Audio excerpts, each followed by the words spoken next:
Bismillahirrahmanirrahim. Assalamualaikum warahmatullahi wabarakatuh.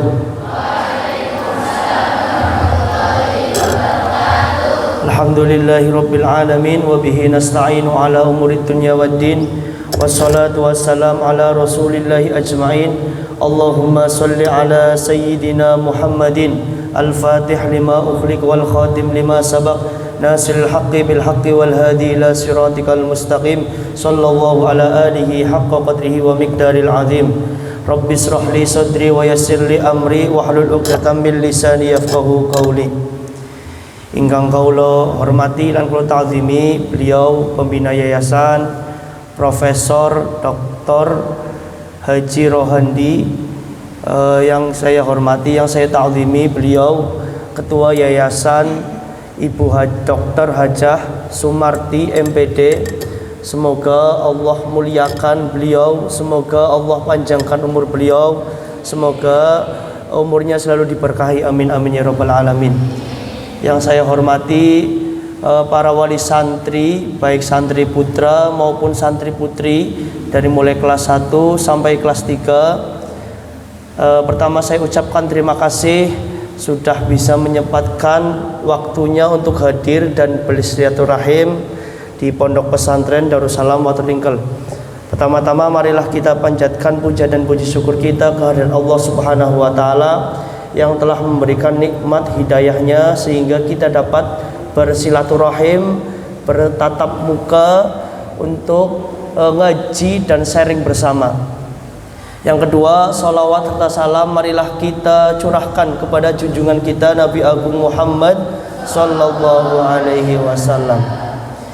Bapak Ibu sekalian, jadi untuk minggu ini ada ngaji sekaligus ada sharing dari yayasan. Jadi untuk pagi yang pertama kita awali dulu dengan ngaji. Nah, ngaji hari ini menggunakan kitab Fathul Qorib sama seperti bulan lalu. Bedanya kalau bulan lalu sama beliau Ustadz Aswi, kalau sekarang sama saya itu ya. Jadi hari ini kita ngajinya kitab Fathul Qorib bab Arkanus Shalah. Monggo santri bisa dibuka kitabnya. Nah, nanti ketika selesai pengajian barangkali ada bapak ibu atau santri yang ingin bertanya, silakan tanyakan saja. Kalaupun nanti saya tidak bisa menjawab, ya berarti buat PR. Assalamualaikum Pak Haji.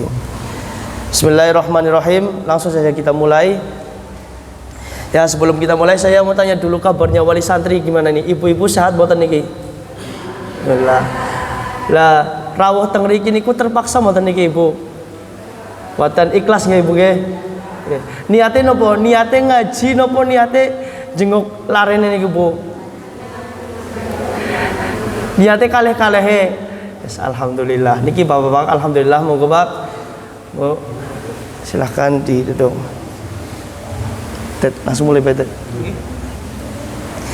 Oke, Ibu, karena waktu juga udah menunjukkan 8:30, kita mulai saja ngajinya. Siap nggih, Bu?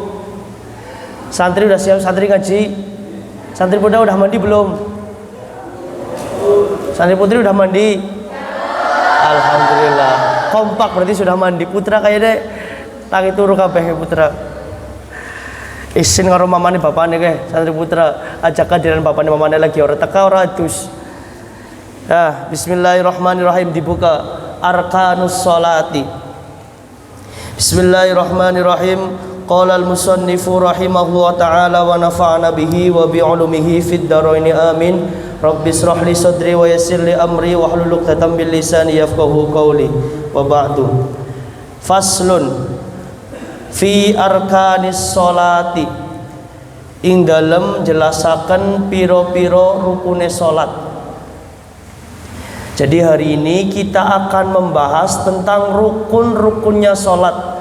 Nah, apa sih rukun itu? Rukun adalah sesuatu yang harus ada pada sesuatu tersebut. Artinya kalau rukun ini ditinggalkan, maka sesuatu tidak sah. Nah, kalau rukun sholat, maka sesuatu ini harus ada pada sholat. Jadi kalau rukun ini tidak ada pada sholat, maka sholatnya dikatakan tidak sah. Ada yang namanya rukun, juga ada yang namanya syarat. Lah kalau syarat adalah sesuatu yang harus ada sebelumnya. Contoh, syurutus shalah, syarat-syaratnya sholat yaitu sesuatu yang harus ada sebelum dilaksanakan sholat. Contohnya yaitu misalnya suci dari hadas besar dan hadas kecil. Jadi sebelum sholat kita diwajibkan untuk wudu. Lah kalau rukun ini sesuatu yang ada pada sholat tersebut. Jadi untuk kemudian bisa sholat maka harus ada rukun. Kalau rukunnya tidak ada maka sholatnya juga tidak ada. Jadi untuk kita bisa sholat yaitu menggunakan rukun. Arkanus sholati samaniyatun. Arkanus sholati utawi piro-piro rukune sholat iku samaniyata asyara ono 18. Apane ruknan rukune endi rupane 18 an-niyatu siji niat. Yang pertama niat. Jadi rukun salat yang pertama yaitu niat. Ibu ngertos niat niku napa Bu niat? Coba santri, niat itu apa niat? Apa santri? Santri putra, niat itu apa dalam salat?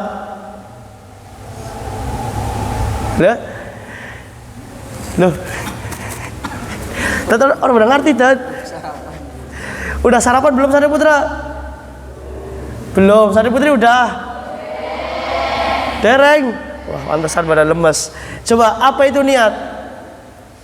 Niat adalah Putra, niat adalah putra niat menyengaja melakukan sesuatu dibarengi aduh kepriwe santri orang ngerti dan ya coba dibuka kitabnya itu an-niyatu wa hiya qasdu syai'in muqtarinan bi fi'lihi, yaitu sesuatu yang dibarengi dengan pekerjaannya. Artinya niat itu menyengaja krentek ati. Jadi kita krentek, yang krenteknya itu bebarengan dengan pekerjaannya. Contoh, misal kita niat berangkat sekolah. Kapan bisa dikatakan niat berangkat sekolah? Ya ketika sudah nyangkol tas, ketika sudah siap gari mangkate. Lah kalau niatnya malam hari, saya besok mau niat berangkat sekolah, maka itu belum dikatakan niat. Itu namanya apa?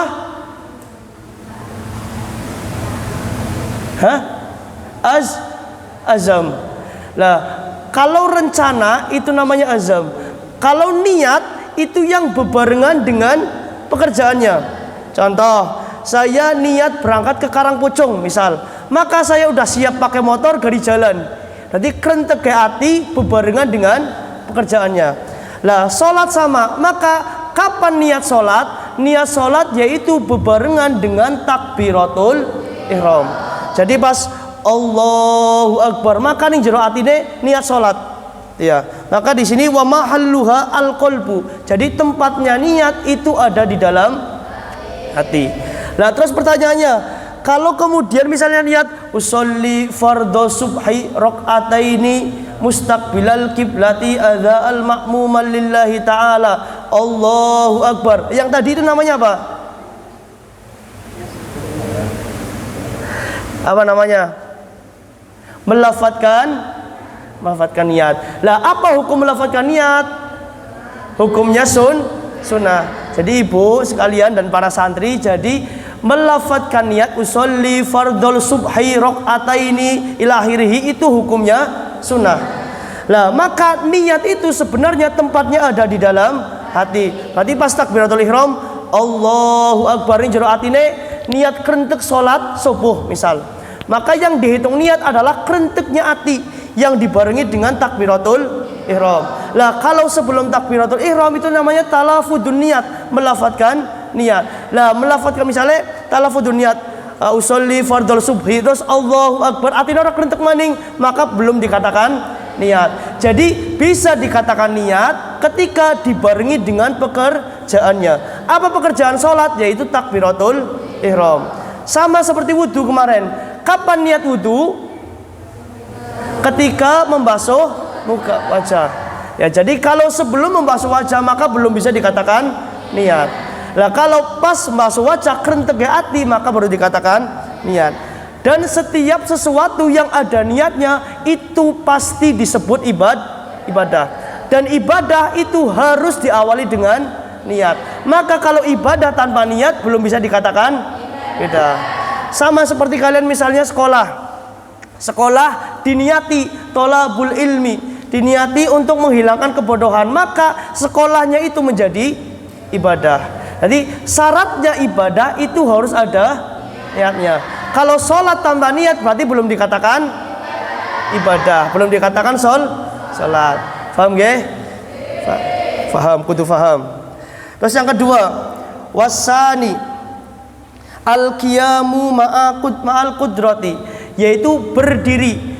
Jadi rukunnya sholat yang kedua adalah berdiri bagi yang mampu. Coba saya tanya dulu pada santri, misal ada orang yang hanya mampu berdiri cuman 10 detik, maka wajib gak untuk berdiri? Kalau ada orang ya hanya mampu berdiri 10 detik, maka sholatnya wajib berdiri nggak? Wajib nggak? Wajibnya sampai berapa detik? Sampai 10 detik. Nah, jadi berdiri bagi yang mampu adalah tergantung kemampuan kita berapa lamanya.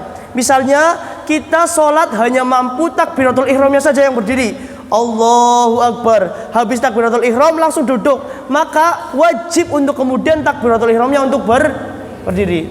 Jadi dihitung mampunya itu adalah ketika sampai berapa lama kita berdiri. Lah sekarang kan banyak sekali yang kemudian orang yang sholatnya langsung duduk.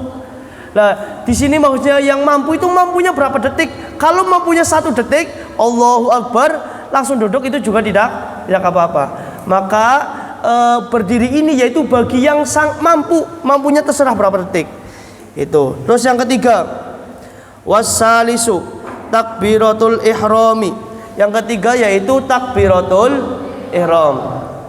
Takbiratul ihram menjadi rukunnya sholat. Coba saya tanya ke santri dulu, takbiratul ihram itu yang wajib apanya? Mengangkat tangannya atau lafaz Allahu Akbar? Berarti kalau sholat kayak gini, Allahu Akbar, boleh nggak? Sah apa enggak? Nah kalau sholat kayak gini, sah apa enggak? Kalau Allahu Akbar sah enggak? Berarti yang wajib apanya? Lafaz Allahu Akbar. Oke. Kalau tadi niat itu ada di hati, maka takbiratul ihram itu ada harus diucapkan. Namanya rukun apa? Rukun qauli. Berarti kalau ada yang sholat Allahu Akbar langsung kayak gini boleh? Boleh. Karena yang wajib adalah lafaz Allahu Akbar. Ya. Jadi kalau ada yang orang sholat terus langsung Allahu Akbar kayak gini juga harus sah. Lah kalau yang kayak gini sah nggak? Nah, berarti yang wajib tadi apanya? Lafaz Allahu Akbar. Dah. Lah lafaz Allahu Akbar ini harus diucapkan sesuai dengan lafaznya, yaitu Allahu Akbar. Kalau Allahu Akbar boleh nggak? Kan biasanya kalau ada orang sholat Allahu Akbar, boleh apa enggak? Allahu Akbar, boleh? Boleh apa enggak? Tidak boleh. Harus gimana? Harus yang benar Allahu Akbar. Harus jelas Allahu Akbaru. Jangan diringkas, jangan dicepeti. Allahu Akbar, enggak boleh. Kalau mau cepet ya Allahu Akbar, harus kayak gitu. Biasanya kan mulai cepet-cepet Allahu Akbar, Allahu Akbar, Allahu Akbar. Itu tidak boleh. Nah, rukun qauli itu ucapannya harus jelas, minimal terdengar oleh telinga sendiri. Maka berarti ketika mengucapkan lafaz Allahu Akbar, kita harus mendengar. Lah, pertanyaannya, kalau orang yang tidak bisa mendengar bagaimana? Bagaimana? Ya dikira-kira itu ya. Kira-kira ini udah dilafadzkan belum? Seperti itu. Nah, jadi terus yang kedua, kalau lafaz Allahu Akbar diganti sama Ar-Rahmanu Akbar. Ar-Rahmanu Akbar, boleh apa enggak? Kan Ar-Rahman sama Allah sama-sama Sama-sama Asmaul Husna, sama-sama asmanya Gusti Allah. Boleh enggak? Ar-Rahimul Azim. Allahul Azim. Kalau Ar-Rahmanu Akbar, kalau Akbarullah, yang boleh adalah Allahu Akbar. Lah, kalau orangnya tidak bisa mengucapkan lafaz Allahu Akbar, maka harus terjemahkan. Terjemahkan menggunakan bahasa apa? Bahasa yang bisa. Mungkin misalnya ada orang yang baru pertama kali masuk Islam, jadi mengucapkan lafaz Allahu Akbar itu susah, maka boleh diterjemahkan dengan bahasanya mereka. Kalau kita misalnya bahasa Indonesia Allah Maha Besar, kalau bahasa Jawa Allah Kang Agung, itu juga boleh kalau tidak bisa mengucapkan lafaz Allah Akbar. Tapi kalau mampu, maka hukumnya wajib mengucapkan lafaz Allahu Akbar. Nah ini ya, kan tadi niat itu berbarengan dengan pekerjaannya. Sekarang berarti bagaimana caranya niat? Kan lafaz Allahu Akbar itu menggunakan lafaz, bukan tangan. Berarti niatnya gimana? Kan Allahu Akbar, kapan niatnya? Dalam hati. Berarti pas lagi Allahu Akbar hatinya juga niat. Bisa ya Bu ya. Jadi niatnya itu pas ketika mengucapkan lafaz Allahu Akbar. Makanya biasanya kan ada orang yang Allahu Akbar itu lama banget. Allahu Akbar. Sah apa enggak salatnya? Sah. Kalau Allahu Akbar, sah apa enggak? Watan. Jadi yang boleh dipanjangkan adalah lafaz Allah, lamnya. Ya. Jadi kalau Allahu Akbar, sah apa enggak? Kalau Allahu Akbar, sah apa enggak? Ya. Yang sah bagaimana? Masyaallah. Berarti pas lagi Allahu Akbar hatinya kerentek. Oke, berarti hatinya kerentek niat sholat. Nah, tadi yang pertama apa? Yang pertama? Yang kedua?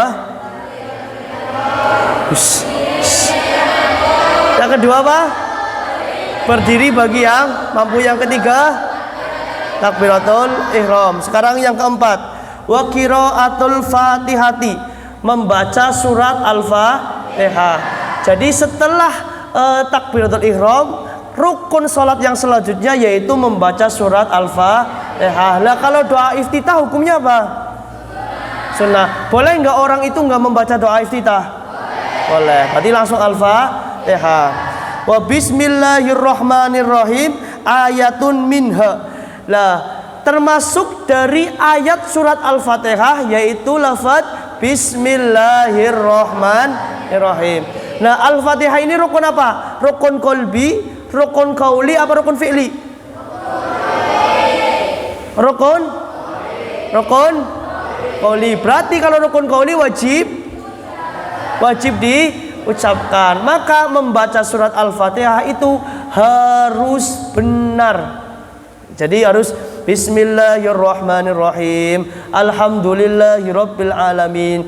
Kalau kelewat satu huruf saja maka sholatnya tidak sah. Kalau ketambahan tasdid satu saja maka sholatnya tidak sah. Artinya membaca surat Al-Fatihah karena rukun maka membacanya harus benar. Dan selain harus benar juga kita harus bisa mendengarkan. Ibu ya. Jadi kalau membaca Al-Fatihah aja bismillahirrahmanirrahim ya. Jadi membacanya harus pelan-pelan. Bismillahirrahmanirrahim alhamdulillahirabbil alamin. Minimal kuping kita itu dengar. Karena Al-Fatihah termasuk daripada rukun qauli. Kalau rukun qauli ibu sekalian, bapak sekalian, niku adalah rukun yang wajib diucapkan. Ya. Jadi rukun qauli rukun yang wajib diucapkan. Kalau kita ketinggalan rukun qaulinya, maka sholatnya bisa menjadi tidak sah dan menjadi batal, harus diulangi. Itu ya. Nah, terus yang selanjutnya warruku'u, yang selanjutnya yaitu ruku. Nah, ruku ini termasuk apa? Rukun apa? Rukun qauli apa rukun fi'li? Apa rukun qalbi?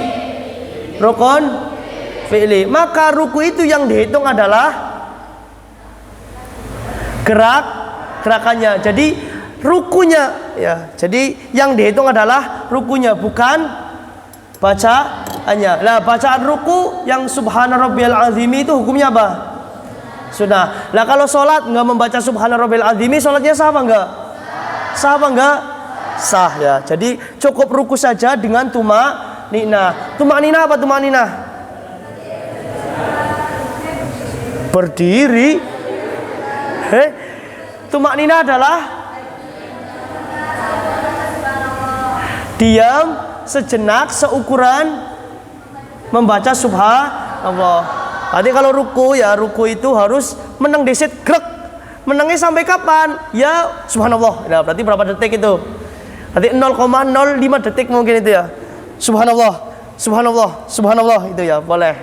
Jadi tumak nina itu maksudnya diam sejenak seukuran kita membaca subhanallah. Kalau kita membaca subhanallahnya 5 menit, subhanallah, berarti ya rukunya sepanjang itu.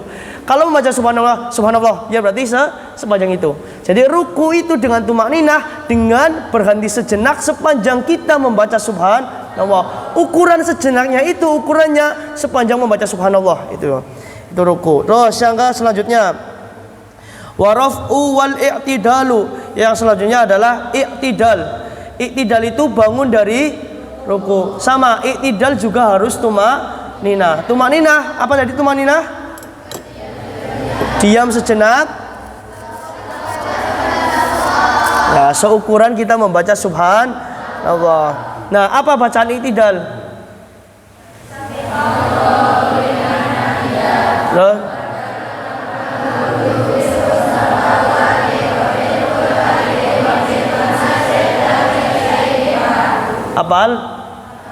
Hafal? Kalau sholat dipraktekkan apa enggak? Coba ulangi, coba 1, 2, 3.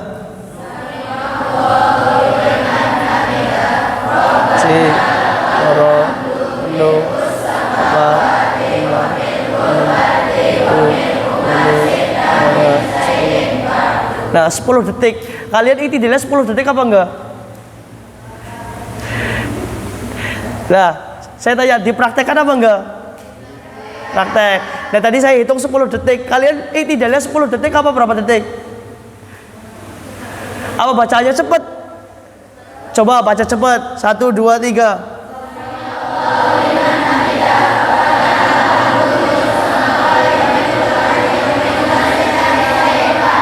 Oh, segitu berarti cepatnya. Berarti kalau dia sholat sami Allahu alhamdulillah sama Allahu akbar gitu.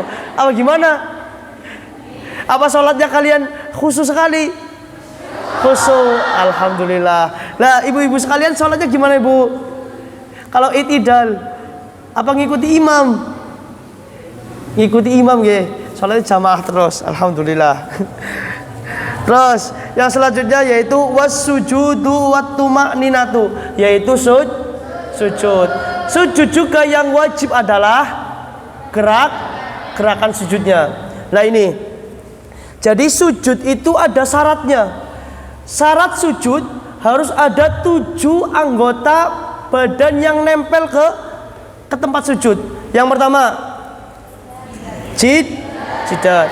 Maka jidat itu tidak boleh terhalang oleh suatu apapun. Kalau putra misalnya rambutnya ke jidat ya, maka sujudnya tidak sah. Makanya putra rambutnya kudu botak. Apa? Abene sujudnya orang terganggu. Kalau perempuan harus menggunakan ciput agar rambutnya tidak keluar. Lah menggunakan ciput dan muknanya itu jangan sampai menutup ini. Nah kalau menutup ini maka nggak bisa sholatnya. Karena ini termasuk daripada syarat sujud. Tuh. Terus yang kedua apa? Kedua telapak tangan. Jadi kedua telapak tangan itu harus nempel di tempat sujud. Lah pertanyaannya, kalau telapak tangan boleh nggak ketutupan sama mukna?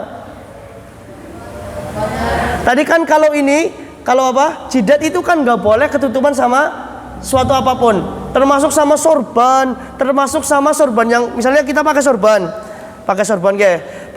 terus ketika sujud sorbannya jatuh dan kita sujudi, maka juga tidak boleh. Artinya sesuatu yang menempel pada diri kita itu tidak boleh sampai menjadi penghalangnya jidat. Nah sekarang kalau tangan boleh nggak kita tutup pakai mukna yang perempuan? Boleh. Jadi yang tidak boleh tertutup hanya cuma jidat. Jadi jidat itu harus langsung nempel kepada tempat sujud. Yang pertama jidat, yang kedua, yang ketiga yaitu kedua telapak tangan. Terus yang ketiga, yang keempat, kedua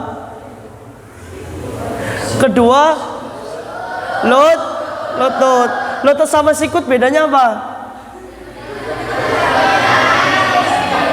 Kalau lutut kalau sikut yang wajib sikut apa lutut? Lutut, sikut, berarti sikut lagi ya. Yang wajib adalah lutut. Sama lutut juga boleh untuk ditutup. Terus yang dua terakhir apa?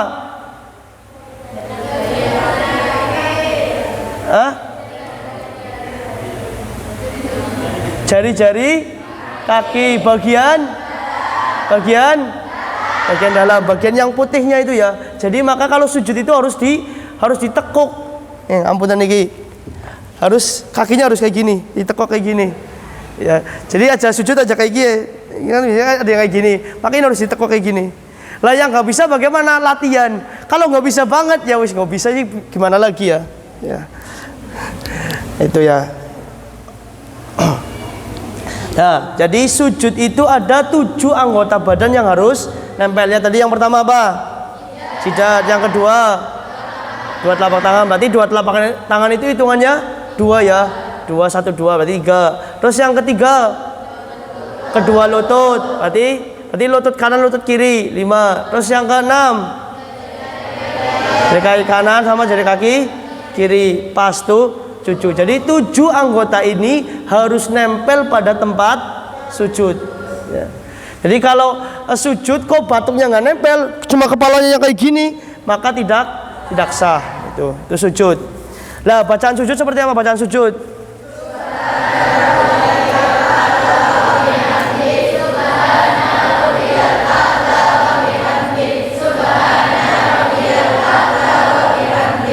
Insyaallah lama banget ya berarti ya sujudnya kalian ya. Insyaallah. Lah dibaca nggak kalau sujud? Bacanya berapa kali? 3 kali. Kayak apa bacanya biasanya?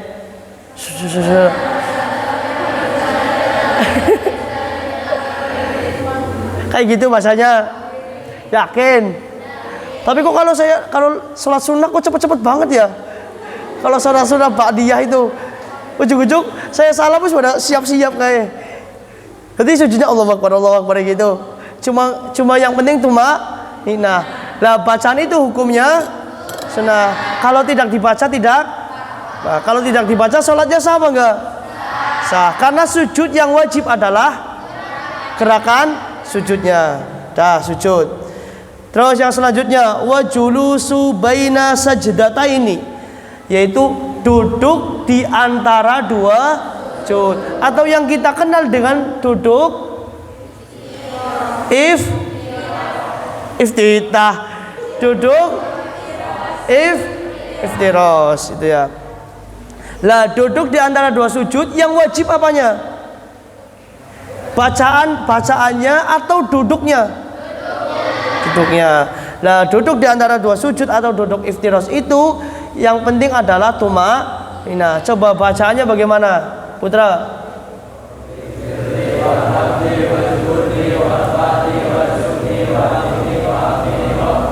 Sesuai por ya kan? Putri coba.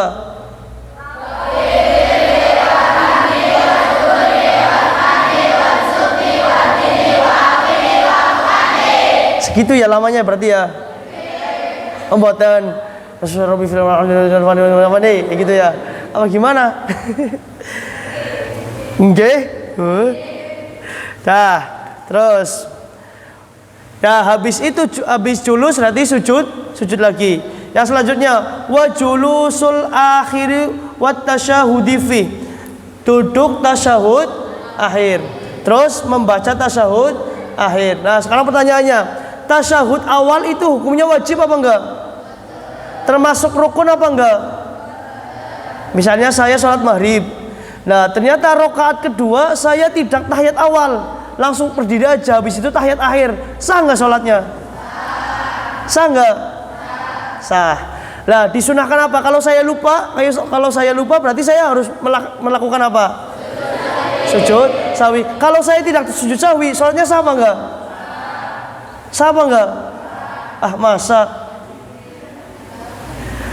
Nah, pertanyaannya, kalau sholat, misalnya saya sholat maghrib, terus saya sengaja meninggalkan tasyahud awal dan saya sengaja meninggalkan sujud sahwi, sholat saya sah apa enggak? Boten. Saya sholat maghrib, saya sengaja tidak tasyahud awal, tidak tahiyat awal, dan saya juga sengaja tidak sujud sahwi.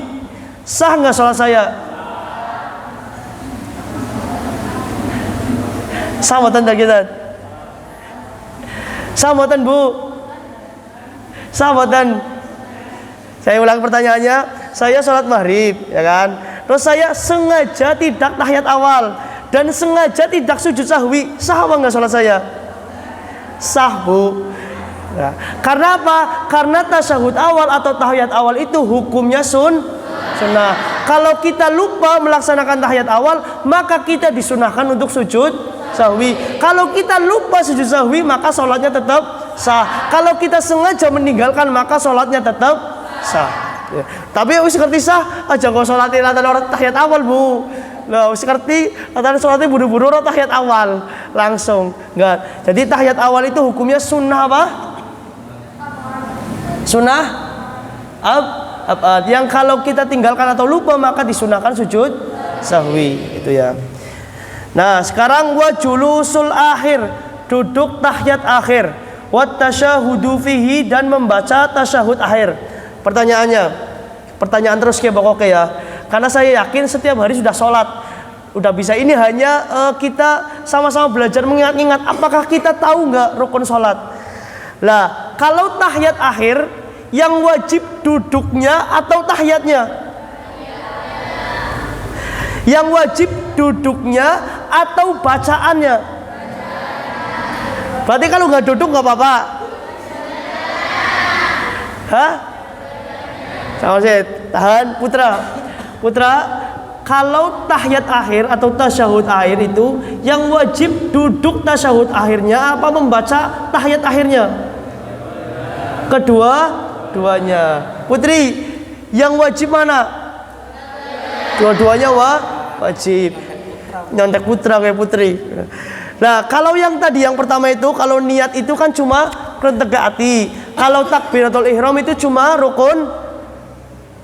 Takbiratul ihram itu rukun qauli. Artinya kalau kita nggak mengangkat tangan itu boleh. Kalau tadi ruku itu tidak membaca subhana rabbiyal azimi itu juga boleh. Nah, sekarang kalau tahiyat maka keduanya adalah wajib.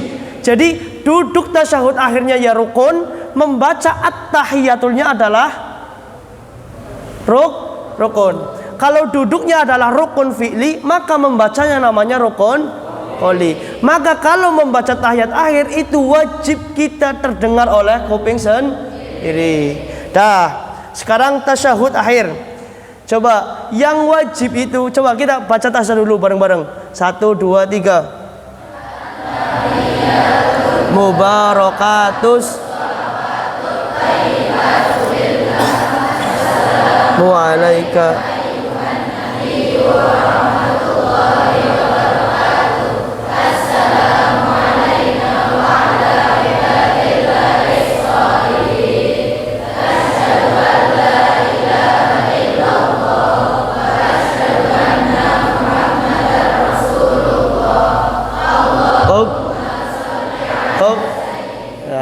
tasyahud saja ya.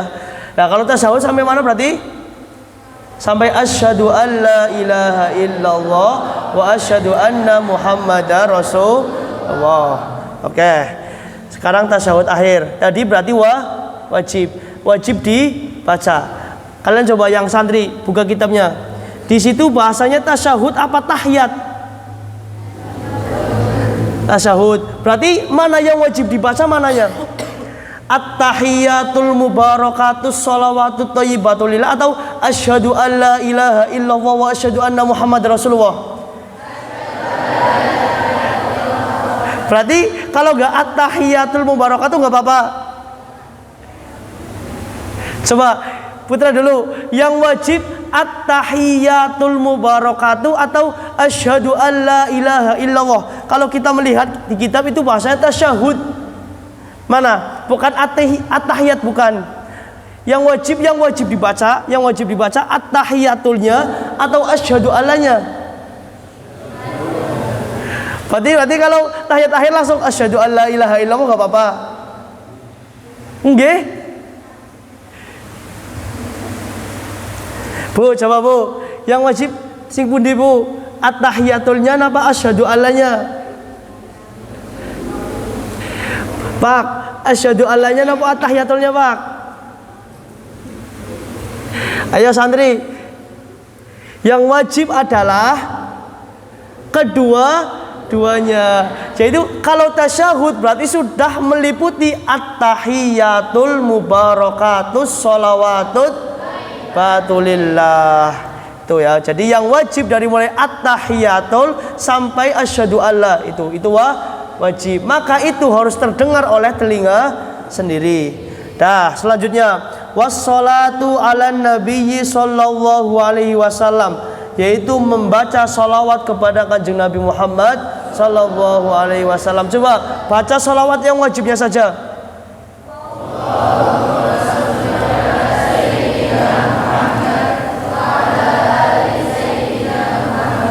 Oke.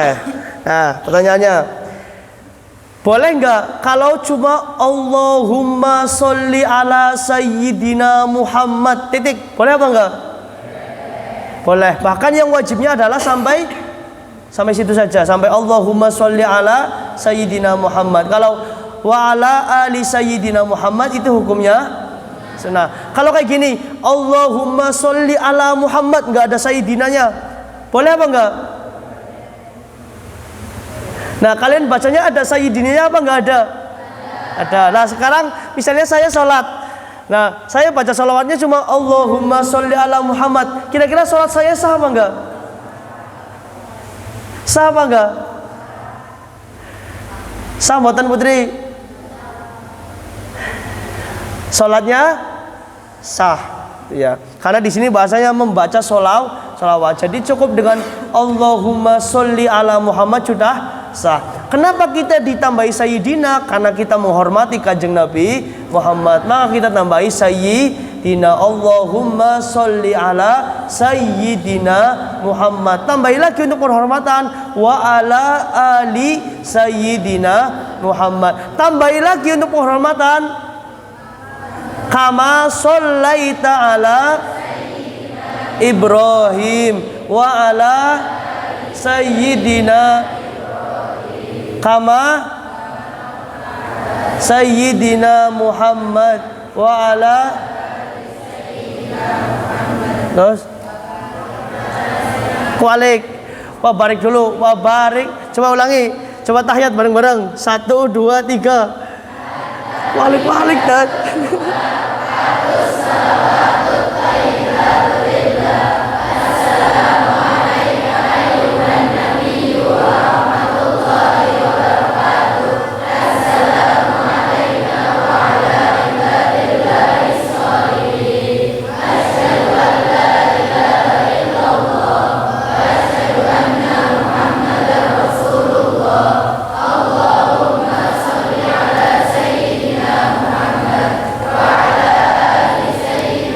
Muhammad shallaita ala sayyidina Ibrahim wa ala ali sayyidina Ibrahim wa barik ala sayyidina Muhammad wa ala ali sayyidina Muhammad kama barakta ala sayyidina Ibrahim fil alamin Dah, cukup. Itu namanya sholawat apa? Sholawat Ibrahim. Kenapa kita bersolawat kepada kanjeng Nabi Ibrahim?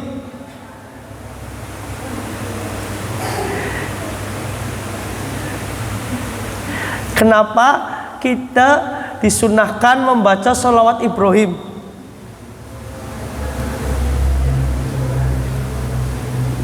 Ayo, kenapa? Karena Kanjeng Nabi Ibrahim itu ayahnya para nabi, dan termasuk dari yaitu karena banyak sekali anak turunnya Kanjeng Nabi Ibrahim itu jadi nabi ya, makanya kita disunahkan untuk bersolawat kepada Kanjeng Nabi Ibrahim. Termasuk juga Ka'bah juga termasuk adalah pembangunannya Nabi Ibrahim, terus di dalamnya ada makom Ibrahim itu ya. Makanya kita disunahkan untuk bersolawat kepada Kanjeng Nabi Ibrahim. Tambahi lagi kesunahannya, yaitu membaca doa apa? Doa setelah sholat Ibrahim.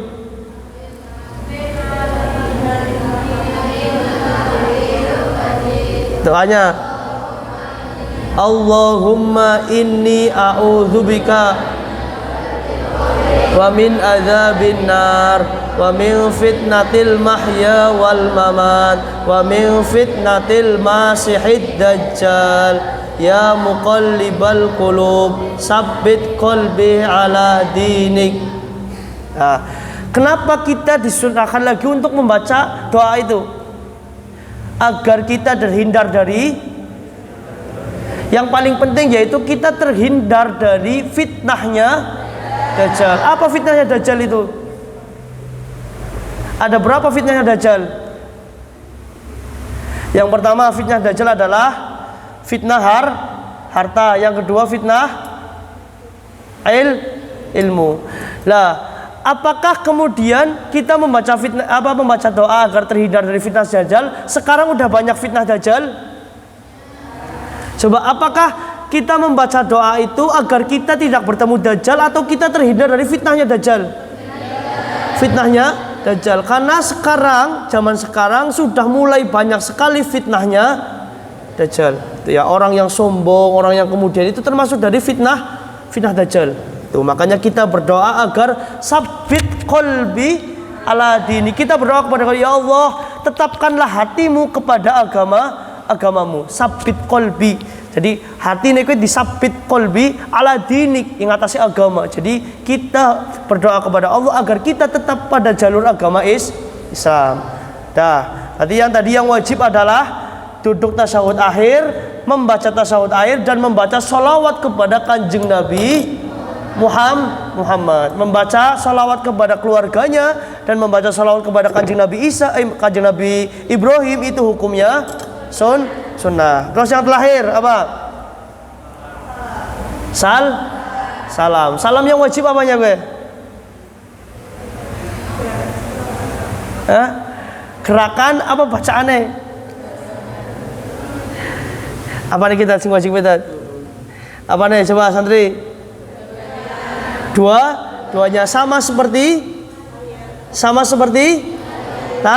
ya. Jadi kayak gitu ya, orang kena assalamualaikum warahmatullahi wabarakatuh ya juga orang kena. Jadi harus bareng assalamualaikum warahmatullahi. Assalamualaikum warahmatullahi. Terus yang terakhir adalah tertib. Jadi rukun sholat itu dari niat sampai salam itu tidak boleh ketuker, harus urut.